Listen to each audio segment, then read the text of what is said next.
კობახიძე ამბობს, რომ არ გონია ირაკლი ღარიბაშვილმა პოლიტიკური პარტია შექმნას. ჟურნალისტის კითხვაზე შესაძლებელია თუ არა ღარიბაშვილმა პარტია შექმნას, ვიდრე დააკავებენ, კობახიძემ შეკითხვის მხოლოდ ერთ ნაწილს უპასუხა. მიუხედავად იმისა, რომ ყოფილი პრემიერის შესაძლო დაკავების თაობაზე კითხვა ამ ფორმულირებით ორჯერ დაისვა, კობახიძემ ღარიბაშვილის დაკავების შესაძლებლობა არც გამორიცხა და არც დაადასტურა. რუსმა ოკუპანტებმა გორის მუნიციპალიტეტის სოფელ ქვეშის მიმდებარედ საქართველოს მოქალაქე გაიტაცეს. სუსის ინფორმაციით მომხდარზე ინფორმირებული არიან ჟენევის საერთაშორისო დისკუსიების თანათავმჯდომარეები და საერთაშორისო პარტნიორები. ქართულ სამართალდამცველებს აინტერესებდათ, რა დამოკიდებულება ჰქონდა არტემ გრიბულს პუტინის მიმართ. ამის შესახებ გრიბულმა დღეს სასამართლო პროცესზე განაცხადა.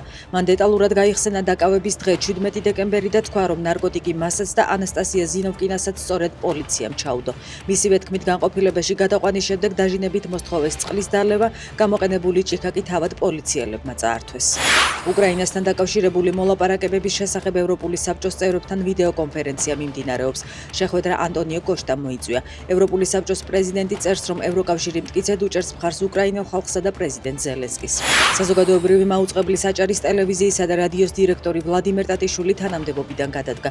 მიზეზი უცნობია. ტატიშვილის წერილი დღეს მაუწყებლის ბორდის სხდომაზე ვასილ მაღლაფერიძემ ცნობად მიიღო.